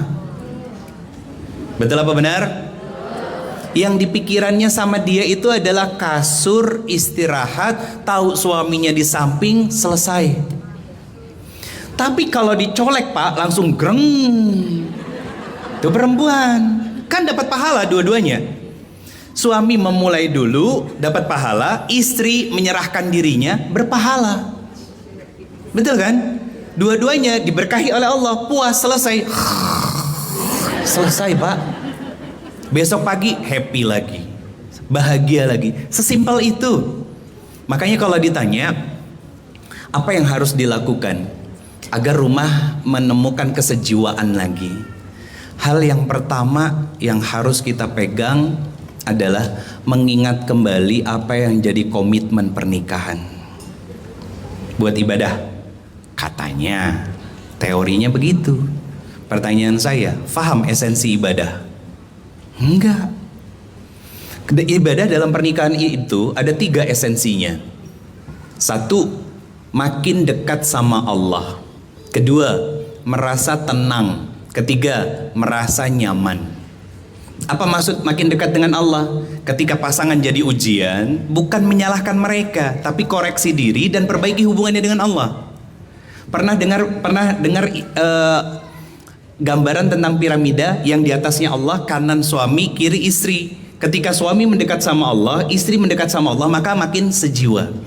Tapi ketika kedua-duanya jauh dari Allah, hanya ritualitas ibadah yang dikerjakan, tapi ibadahnya tidak berkualitas, maka semakin berjarak hubungannya.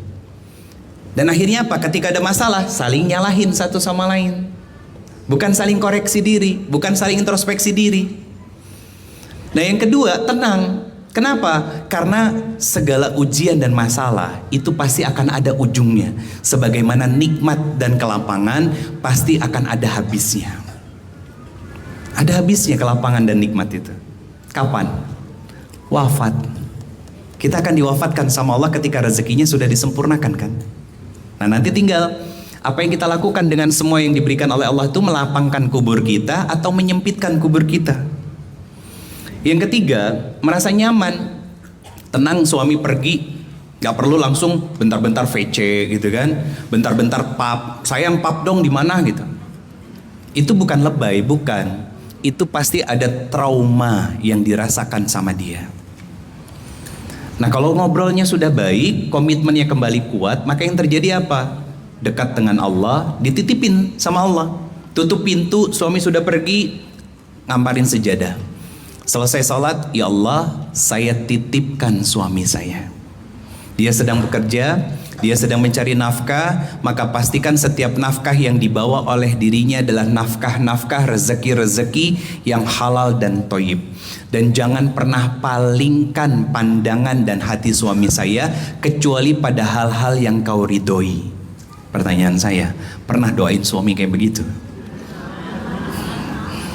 Yang pernah suaranya sedikit banget.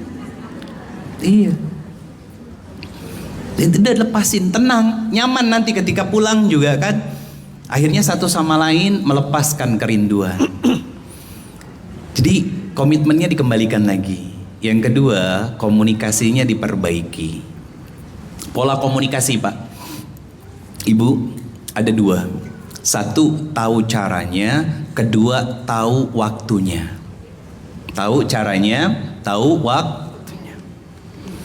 Bagaimana 2 hal ini bisa menjadi sebuah keintiman komunikasi antara suami dan istri? Saya merujuk pada ayat ke-19 surat ke-4 An-Nisa bagian tengah menjelang akhir dari ayatnya. Allah berfirman, wa'asiruhunna bil ma'ruf. Perlakukan pasanganmu dengan cara yang baik. Saya coba untuk korelasikan dengan kehidupan sehari-hari Ustaz, tentang suami istri dari ayat ini. Apa korelasinya? Cintai pasanganmu sebagaimana dia ingin dicintai. Pak, cintai istri sebagaimana dia ingin dicintai Pak. Didengar, diperhatikan, disayang, dimanja. Itu cara seorang suami mencintai istrinya. Ketika salah jangan dipatahkan, ya.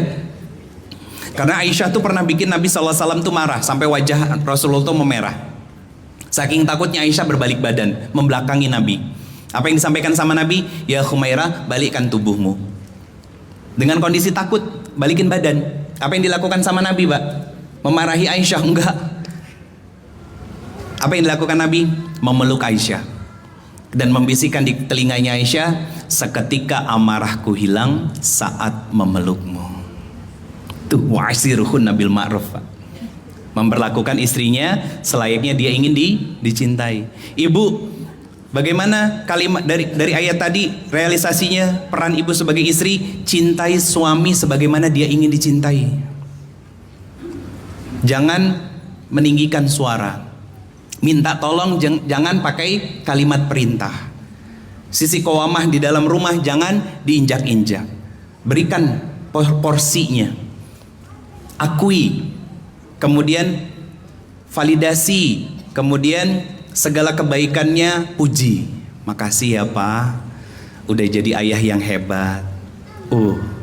Saya katakan demi Allah Bunda, itu ngecas hati dari seorang laki-laki. Sama Pak, katakan sama istri, makasih ya Bu, sudah jadi pendamping yang sangat luar biasa buat Papa. Itu pelajaran. Bukan nuntut pasangan, akhirnya nuntut diri sendiri. Karena Allah yang perintahkan, perlakukan pasanganmu dengan cara yang baik. Bukan menuntut pasangan untuk memperlakukanmu dengan cara yang seharusnya salah. Capek ibu, capek bapak. Jadi kita mulai dari diri kita sendiri. Satu, bangun lagi komitmen bersama dalam pernikahan. Yang kedua, sehatkan kembali komunikasinya. Pak, ini saya kasih bocoran deh. Nyenengin istri itu gampang Pak. 3N. Ngemol, ngemil, ngomel. Diajak keluar quality time Pak. Nggak harus ke mall sebetulnya. Intinya itu keluar rumah. Berdua, quality time. Nanti ngobrol di motor kek, ya kan? Di mobil kek. Pokoknya ngobrol. Nah nanti setelah diajak keluar, ajak jajan Pak. Bukan cuman keluar doang. Iya. Jajan gak perlu mahal, ya. Yang bisa duduk, bakso, mie ayam, ya. Karena perempuan kalau sudah makan Pak, duduknya tenang tapi mulutnya bukan cuma ngunyah tapi juga ngomel. Dengerin semuanya, gak usah disela, gak usah dipatahin, gak usah dikomentarin, masa kayak gitu doang, nggak, dengerin. Oh gitu ya, ya Allah. Jadi seolah-olah kayak kita antusias gitu Pak. Walaupun ceritanya sama minggu kemarin Pak. Iya. Makanya saya bilang belajar dari Rasulullah sabarnya harus lebih besar. 3N, ngemol, ngemil, ngomel. Bu, mau saya kasih tips nggak? Gimana cara ngobrol sama suami biar nyambung? Mau? Kan tadi udah buat ibu-ibu. Mau? Lakukan 2 hal ini. 1, kenyangkan perutnya. 2, puaskan syahwatnya. Saya jamin demi Allah gak akan konslet lagi suami Anda. Tapi Ustadz habis begitu tidur dia. Tunggu dia bangun. Tunggu dia apa? Kenapa? Nunggu dia bangun karena saat itu dia sudah mulai tenang, rileks. Dopaminnya sudah keluar, endorfinnya sudah keluar, ya, sudah lepas semuanya. Walaupun bebannya belum terselesaikan, tapi beliau jauh lebih tenang daripada sebelumnya. Itu kenapa dalam rumah tangga physical touch itu sangat penting. Pegangan tangan, ngusap kepala. Perempuan tuh paling enak, paling senang diusap kepalanya, Pak. Paling senang diusap kepalanya. Jadi Pak, kalau lagi duduk bareng sama istri, lihat istri itu seperti adik perempuan Anda dalam tanda kutip. Pasti sabarnya Masya Allah itu. Seneng usap. Bu, lihat suami kayak bayi besar Anda. Lihat kalau lagi sakit coba kolokannya astagfirullah. Ustadz berarti gitu. Alhamdulillah. Kalau saya enggak, kalau saya sakit saya cuma butuh istirahat dan saya diam. Iya, kalau saya diam, saya cuma butuh waktu untuk istirahat. Jadi 2, Ya. Perbaharui lagi komitmennya Ustadz, dan perbagus lagi komunikasinya Masya Allah. agar mendapatkan kesejiwaan dalam rumah. Silakan Ustadz. Masya Allah. Terima kasih Ustadz Ridho. Ini cukup detail ya Bapak Ibu. Bahkan tadi dibungkus dengan beberapa amalan-amalan praktis agar serumah dan sejiwa, bahkan menemukan titik tenang ya, sesuai dengan judul kajian kita biar sama aja ya Bu ya. Titik tenang. Mudah-mudahan Allah karuniakan kepada kita sakinah. Amin. Boleh pinjam tangannya yuk, mana tangan kanan semua? Pinjam tangan kanannya. Tolong usap-usap yang sebelah kanannya. Ya. Kasih doa terbaik, kasih doa terbaik. Ikuti kata-kata saya, saudaraku. Ayo ikutin, saudaraku. Mudah-mudahan Allah karuniakan keluarga yang bahagia, dunia akhirat, sejahtera lahir batin, sakinah mawaddah warahmah. Amin ya Rabbal. Gantian sebelah kirinya sekarang, sebelah kirinya. Ikuti lagi, saudaraku. Sama-sama ya. Makasih sudah didoakan. Mudah-mudahan doanya kembali pada yang mendoakan. Berikan senyuman paling manis buat kanan kirinya, silakan.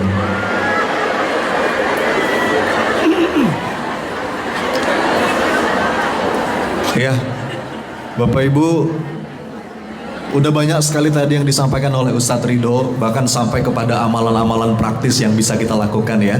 Tapi dari Ustadz Soninya belum. Nah, cukup Ustadz.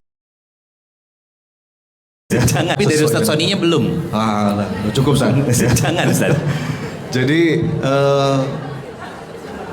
ada beberapa mungkin yang ingin saya tegaskan ya. Tadi tuh poin yang pertama, karena ini perlu berulang kali Bu, Pak. Saya titip banget. Ini perlu berulang kali diingatkan.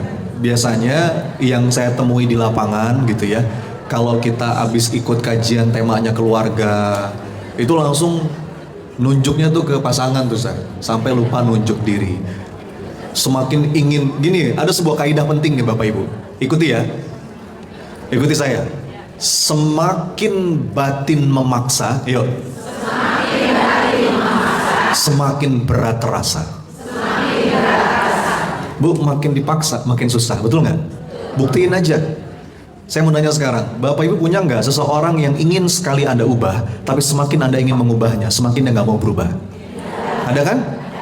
Saya tahu siapa orangnya itu. Padahal tadi tuh Satrio udah bilang Quran surat Al-Qasas ayat 56, innaka la tahdi man ahbabta walakinallaha yahdi may yasha. Jangankan kita Bu Nabi aja nggak bisa mengubah orang-orang yang dia cintai. Jadi dakwah itu bukan memaksa, dakwah itu seni mengetuk pintu hati. Tugas kita tuh mengetuk pintu hati. Assalamualaikum, assalamualaikum. Nanti Allah yang masukin hidayah. Dan hati itu tersentuh juga oleh hati. Jadi kita geser fokus kita. Ada 3 fokus deh ya buat menutup materi kita pagi hari ini. Ada 3 fokus yang mudah-mudahan ini bisa dibawa pulang. Ini dalam konteks apapun, termasuk dalam konteks supaya kita bisa serumah dan sejiwa. Yang pertama, fokus mengubah diri sebelum mengubah orang lain. Coba diulang, apa yang pertama? Bapak Ibu punten ya, ini saya tuh terus terang lagi resah Bu. Anda pernah nggak ngelihat atau mungkin baca berita anak-anak pesantren yang lulus dari pesantren, mungkin dia bawa banyak sekali hafalan Quran, tapi ketika pulang memilih murtad. Ada nggak kayak gitu Bu? Kabar buruknya banyak. Ketika pulang malah benci dengan agamanya. Bapak Ibu tahu nggak kenapa? Setelah dikaji dan dikaji, anak-anak yang seperti itu punya pola yang sama. Biasanya orang tua mereka itu hanya sibuk memalak kesolehan anaknya. Anda perhatikan bahasa saya. Apa Bu?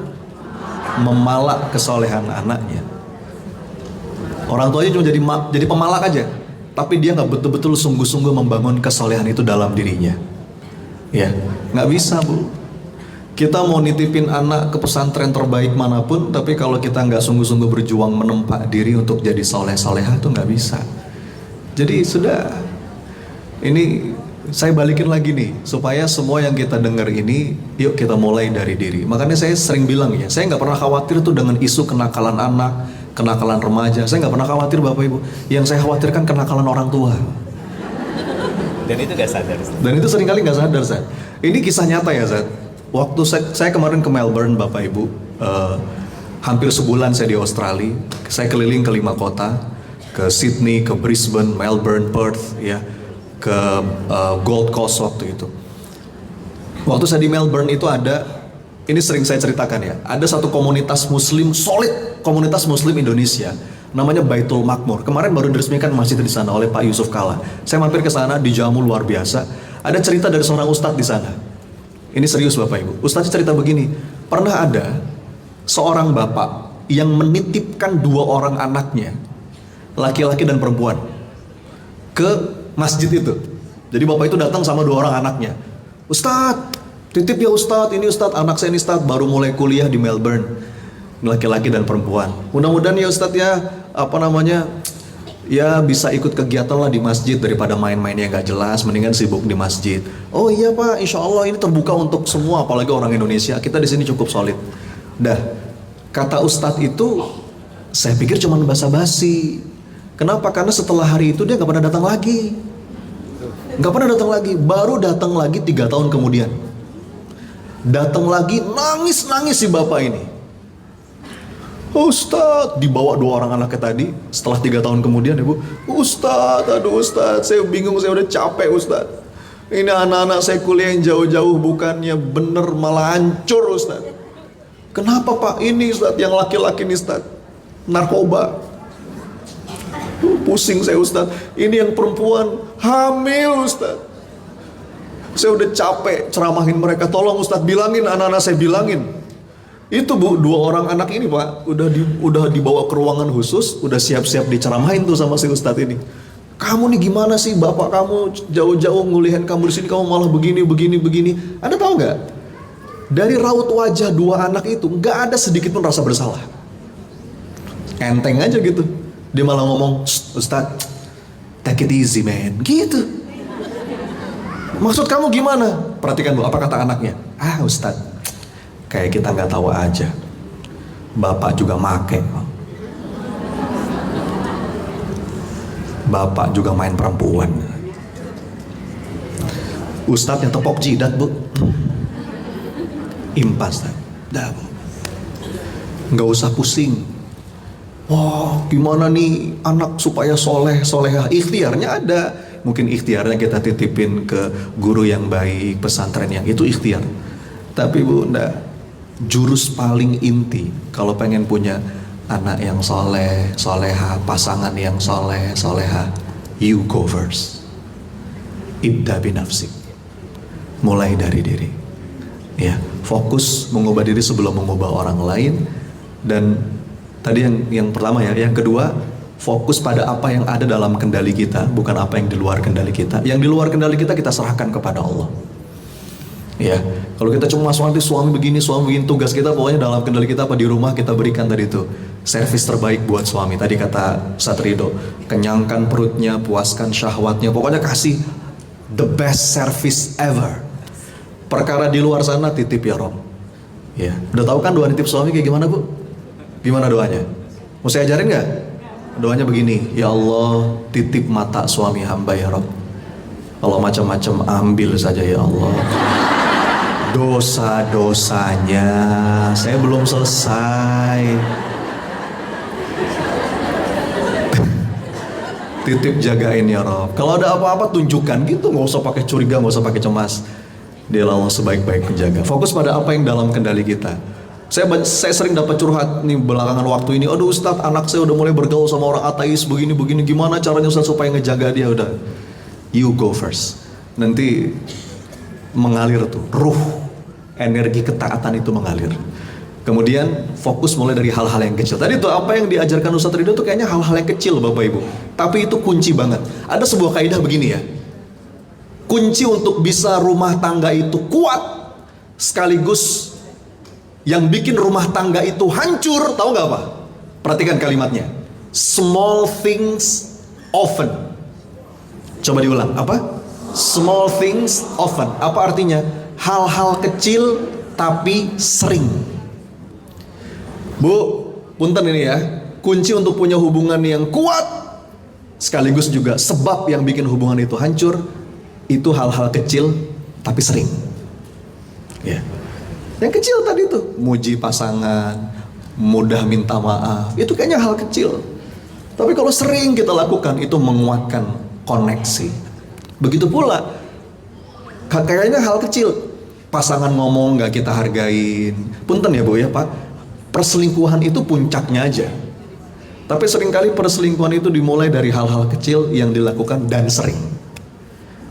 Ya, fokus pada yang baik-baik. Ya, nah ini mudah-mudahan 3 fokus ini bisa membuat kita lebih produktif. Ya, jadi setiap kali ngaji itu langsung outputnya, oke, apa yang perlu saya benahi pada diri saya. Tugas kita bukan mengubah orang lain Bapak Ibu, tugas kita mengubah diri. Adapun kepada orang lain, kita sampaikan, kita ajak pada kebaikan, nanti Allah yang ngasih hidayah. Amin. Amin. Bismillah. Insya Allah ada sesi tanya jawab Ustaz beberapa menit ke depan. Tapi sebelum sesi tanya jawab, kita sama-sama niatkan sedekah dulu ya, supaya makin barokah ilmunya. Mau sedekah sama-sama yuk. Untuk program ini Darut Tauhid, saya dapat info teman-teman DT lagi ada program pembangunan apa ini Ustaz? Pesantren Al-Muqtadi di Bogor ya, di Gerai DT Peduli. Nah, mudah-mudahan apa yang kita berikan jadi jalan barokah. Amin. Sambil kita salawat bareng boleh Bu? Salawat sama-sama ya, sambil teman-teman DT itu keliling. Sallallahu ala Muhammad. Sallallahu alaihi wasallam. Sallallahu ala Muhammad. Sallallahu alaihi wasallam. Sallallahu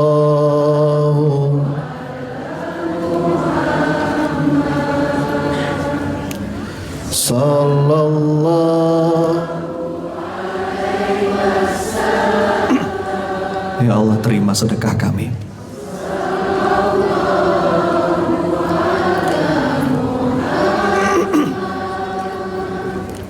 Sallallahu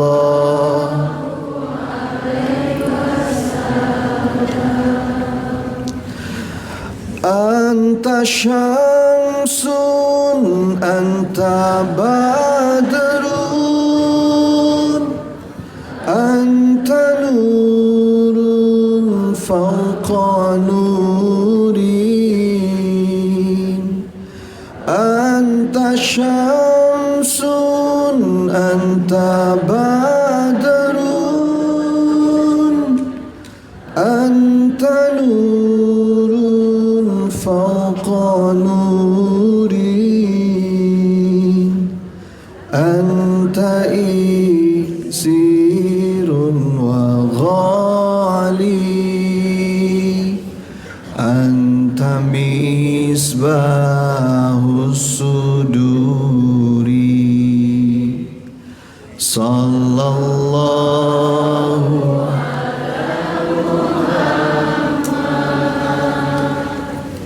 sallallahu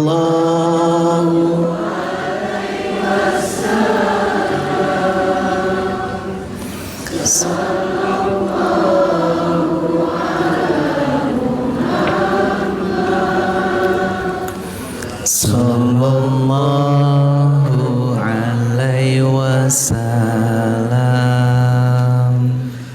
Ya Habibi ya Muhammad ya arusal khafiqaini ya Habibi ya Muhammad ya arusal khafiqaini ya muayyad ya mumajjad إمام القبلتين صلى الله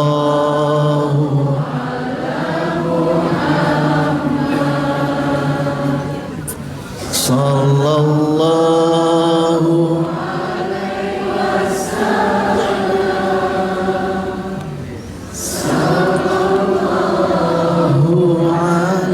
محمد صلى الله عليه wasallam.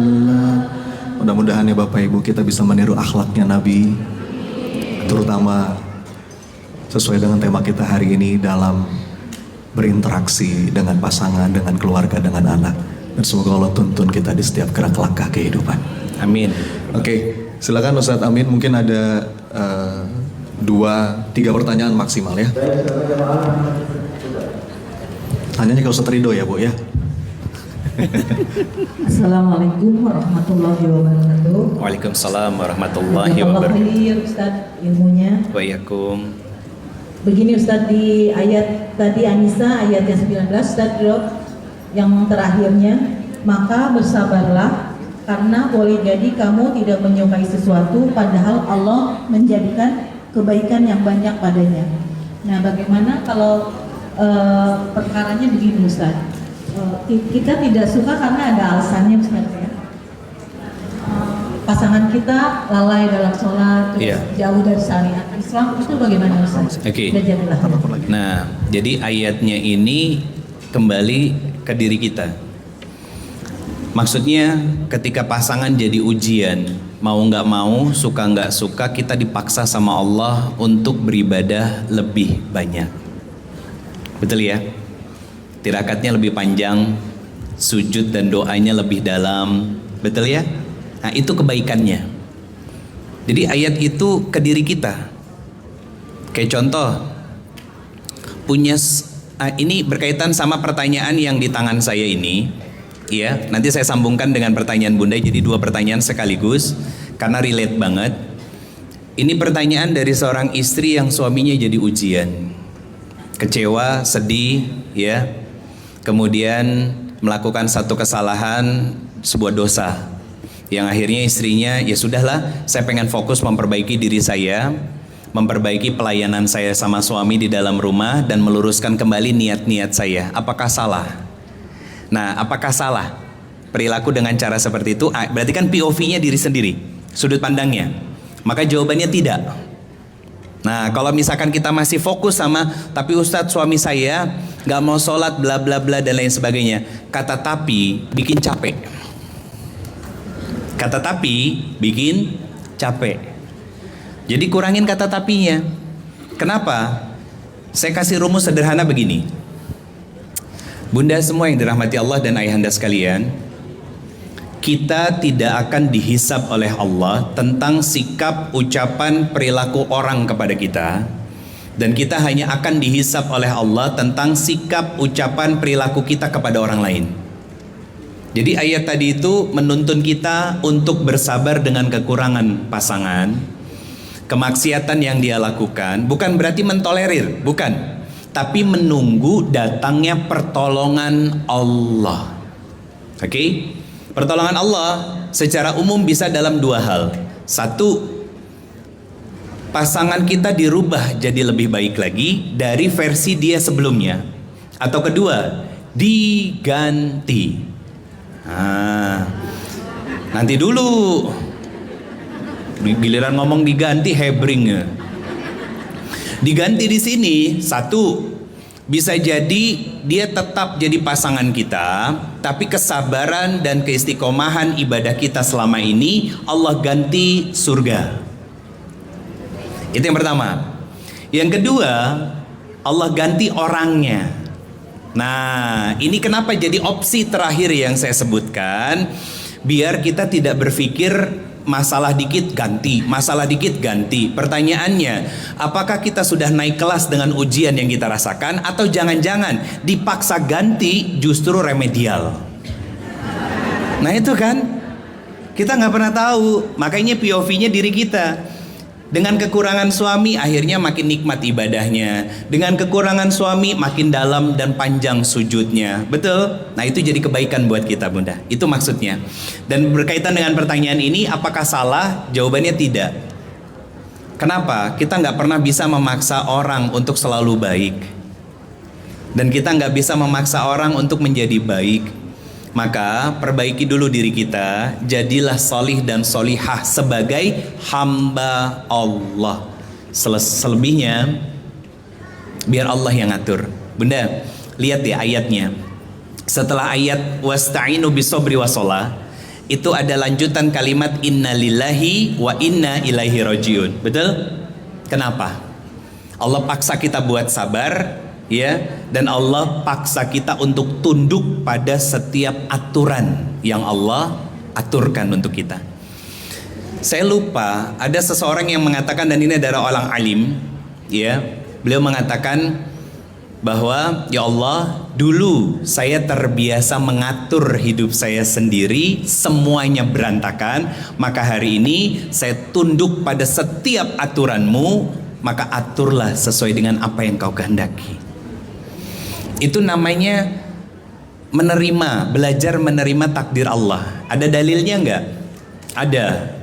Buka Quran surat 57 Al-Hadid ayat 22-23. Jawabannya ada di ayat 23. Ketika dikasih rezeki, bahagianya enggak lebay. Ketika rezekinya diambil, sedihnya enggak berlebihan. Levelnya level cukup. Di ayat 22-nya Allah ngomong tentang setiap ketetapan dan takdir, bahkan musibah yang terjadi dalam kehidupanmu sudah Allah gariskan. Itu yang namanya qada dan qadarnya Allah. Makanya rukun iman ada 6. 1, 2, 3, 4, 5 rata-rata sukses. Banyak yang gagal di iman yang ke-6, iman kepada qada dan qadarnya Allah. Ya, banyak yang akhirnya menyalahi takdir. Jangan bunda, sama sekali jangan. Capek kita karena selalu melawan arus. Ikuti apa yang Allah mau. Ikuti Allah mau. Kuncinya cuma satu, yang penting Allah ridho. Apa? Ulangi. Yang penting Allah ridho. Sekali lagi, yang penting itu aja. Dari mana kita bisa tahu Allah ridho atau tidak? Satu, yang muncul satu ini, ketenangan. Itu benda. Jadi kalau Allah ridho itu akan menghadirkan ketenangan dalam jiwa kita. Nanti turunannya banyak. Hati yang lapang, mudah memaafkan, ya. Nggak lagi suka mengungkit kekurangan, ya. Jadi pelajaran setiap episode kehidupannya, bla bla bla dan lain sebagainya. Kuncinya satu, ketenangan. Makanya ayatnya ala bizikrillahi tatmainul qulub itu bukan hanya sekedar alat ayat yang kita zikir subhanallah, alhamdulillah, Allah akbar, bukan. Ngaji Quran zikir, sholat zikir, amal soleh zikir, ya, berinteraksi sosial dan dengan niat yang baik itu zikir. Semuanya kembali kepada Allah Subhanahu wa taala. Yang akhirnya apa? Kita ada di fase ketika berbuat baik, nggak lagi berpikir nanti dibalasnya baik apa enggak. Tapi pikirannya apa? Saya berbuat baik karena ini perintah Allah dan saya hanya cari keridhaan Allah Subhanahu wa taala. Itu hamba, begitu bunda. Itu hamba tuh seperti itu. Asik sebetulnya. Konotasi paling gampang kayak jadi ini Ustadz, asisten rumah tangga. Asisten rumah tangga. Asisten rumah tangga itu kan hanya bekerja sesuai dengan SOP dan job desk, betul kan? Kebayang nggak kalau dia melakukan sesuatu yang akhirnya bikin majikannya marah? Apa yang terjadi? Minimal ditegur, maksimal dikeluarkan, betul nggak? Nah, makanya ada hadis qudsi begini. Nabi SAW mengatakan bahwa Allah Subhanahu wa taala berfirman, kalau kalian tidak sabar dengan ujianku, tidak ridho dengan ketetapanku, maka keluarlah dari bumiku dan carilah Tuhan selain aku. Karena nggak mau nurut. Maka saya tutup dengan ayat tentang pertanyaan ini dan tentang apa yang Bunda sampaikan tadi. Quran surat ke-2 Al-Baqarah, Allah mengatakan famang tabi'a hudaya fala khaufun alaihim wala hum yahzanun. Ayat 38 kalau nggak salah. Itu menjelang akhir dari ayatnya Allah sampaikan itu. Famang tabi'a hudaya fala khaufun alaihim walahum yahzanun. Apa artinya? Kalau hidupmu famang tabi'a huda fala khaufun alaihim walahum yahzanun. Khauf, huzan. Ini sumber penyakit. Takut berlebihan dan sedih berlebihan, overthinking dan gelisah dengan apa yang sudah terjadi. Ini sumber masalah, Bunda. Rasa takut berlebihan dan sedih berlebihan itu sumber masalah terhadap diri kita. Kata Allah, kalau kamu tidak ingin overthinking, hidup tenang, nyaman, gak gampang gelisah, gak selalu terhantui oleh rasa sakit yang sudah terjadi, kata Allah, famang tabi'a huda. Apa hudan di sini? Zalikal kitabul la raiba fihi hudan lil muttaqin. Pakai Quran hidupnya. Menjadikan Quran itu sebagai, dan Islam sebagai the way of life-nya kita. Sebagai apa? The way of life-nya kita. Jalan hidup kita. Jangan yang lain. Capek, Bunda. Karena standarnya sudah beda. Ini aksesnya akses red carpet VVIP. Jadi gak mungkin salah dan pasti benar. Cuman yang jadi masalah adalah mau nggak kita sabar menapaki perjalanan itu menuju keriduan dari Allah Subhanahu wa taala. Tanya itu setiap hari ke dalam diri kita. Saya mau sabar nggak untuk taat? Saya mau sabar nggak untuk terus beramal soleh? Saya mau sabar nggak terus menjadi seorang hamba? Kemudian setelah pertanyaan itu ditutup, ya Allah, Allahumma a'inna ala zikrika wa syukrika wa husni ibadatik. Makanya doa pagi petang zikirnya ada raditu billahi robba wa bil islami dina wa bi Muhammadin sallallahu alaihi wasallam nabiyya wa rasulah. Tanamkan dalam jiwa kita menjadi sebuah kebaikan agar kita selalu ngambil sudut pandangnya tentang diri kita sendiri, bukan tentang orang lain. Allahu a'lam bishawab. Oke, Masya Allah. Hatur nuhun Ustaz Ridho. Ini langsung 2 pertanyaan berarti saatnya tadi ya? Iya, karena Dijawab. mirip Ustaz.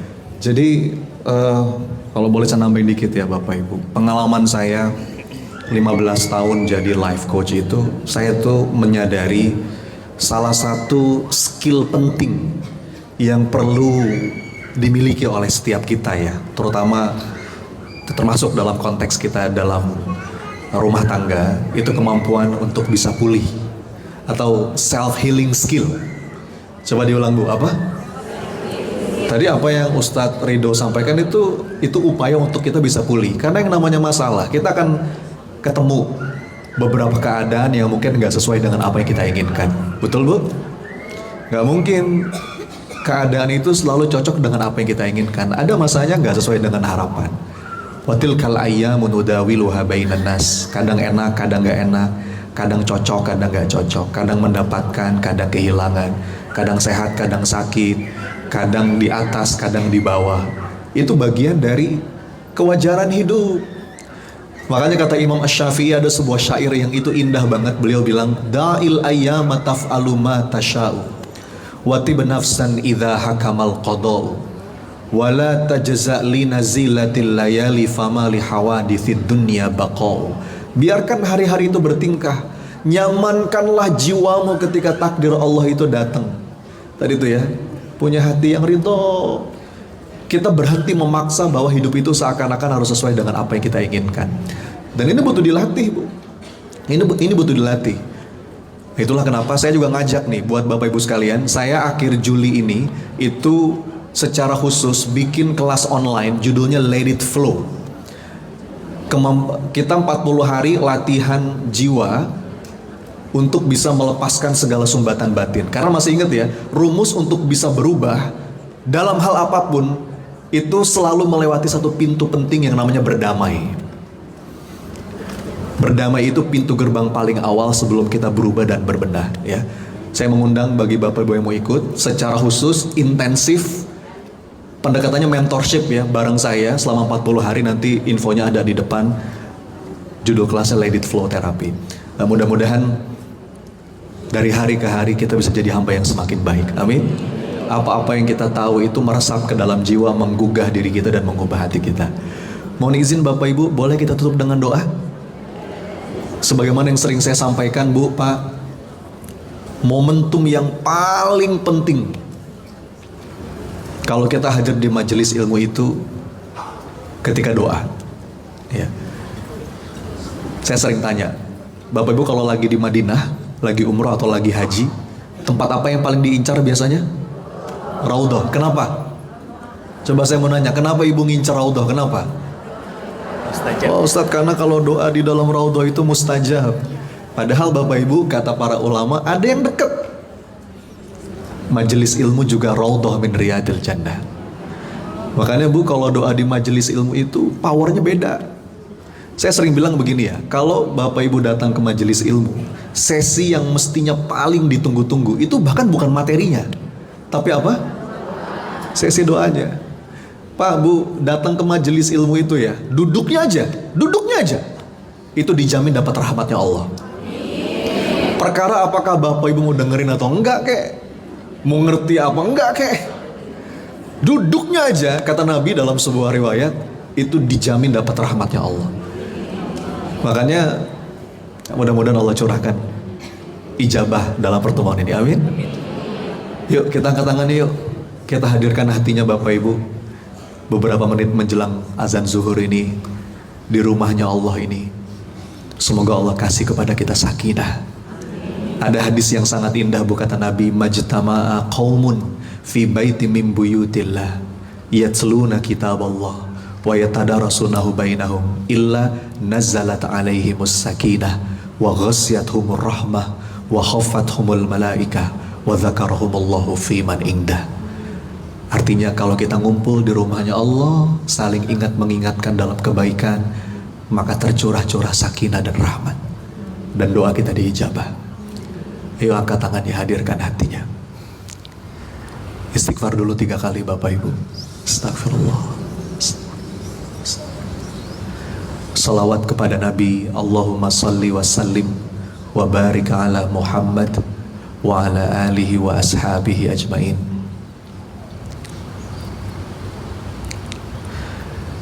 Duhai Allah yang maha mendengar,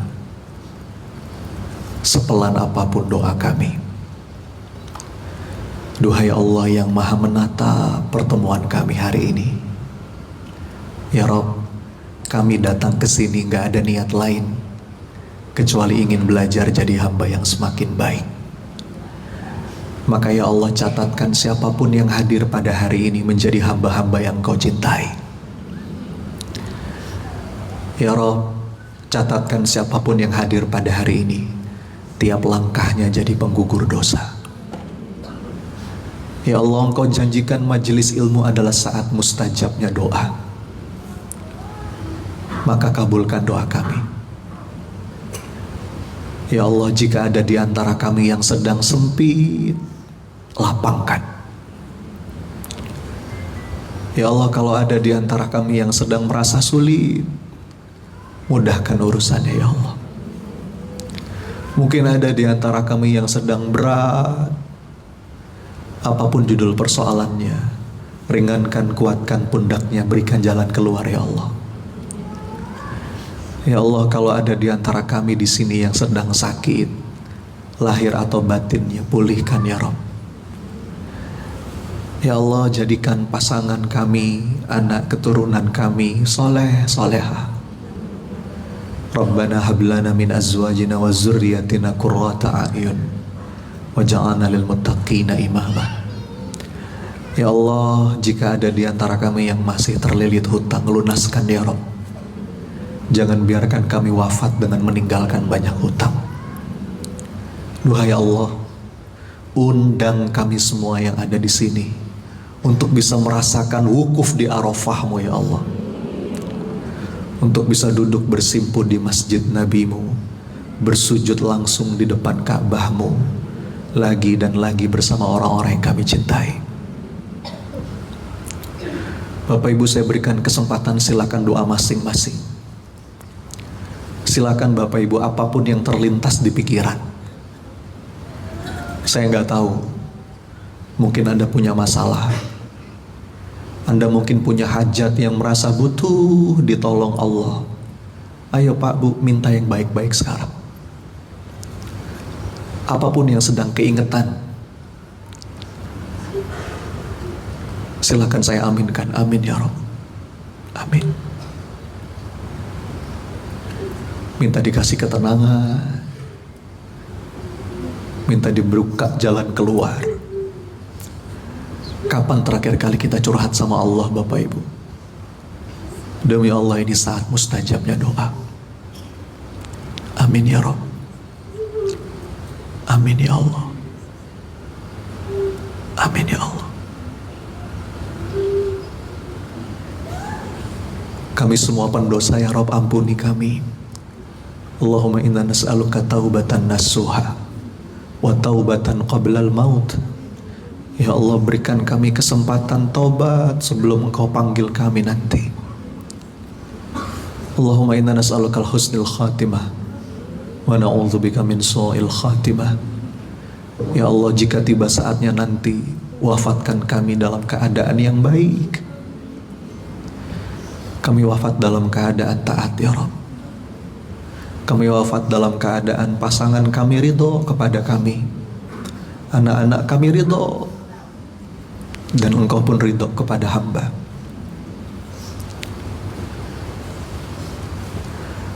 Ya muqallibal qulub, sabbit qulubana ala dinik. Ya Allah, hati kami masih terbolak-balik.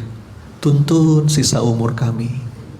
Rabbana atina min ladunka rahmah wa hayyi' lana min amrina rasyada. Doa ya Allah, muliakan orang tua kami. Jika mereka masih ada ya Allah, izinkan kami bisa membahagiakan mereka. Jika mereka sudah nggak ada ya Allah, tempatkan mereka di tempat terbaik di sisimu. Ampuni mereka ya Allah, lapangkan kuburnya.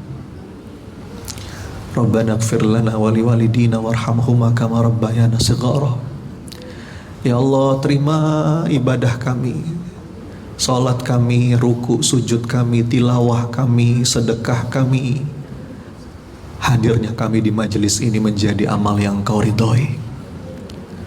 Rabbana taqabbal minna innaka antas sami'ul alim wa tub alaina innaka antat tawwabur rahim. Ya Allah, kami lemah kecuali Engkau berikan kekuatan. Kami bodoh ya Allah kecuali Engkau berikan petunjuk. Dan kami fakir ya Allah, gak punya apa-apa kecuali apa yang Kau titipkan. Rabbana atina fid dunya hasanah wa fil akhirati hasanah wa qina adzabannar.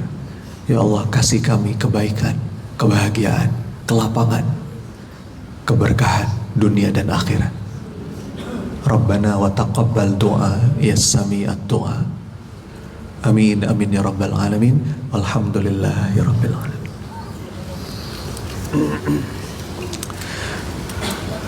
Boleh dengan kanan kirinya salaman, Bapak Ibu ucapkan terima kasih, saling minta maaf, saling mendoakan. Mudah-mudahan ketemu lagi reuni akbar di surganya Allah nanti.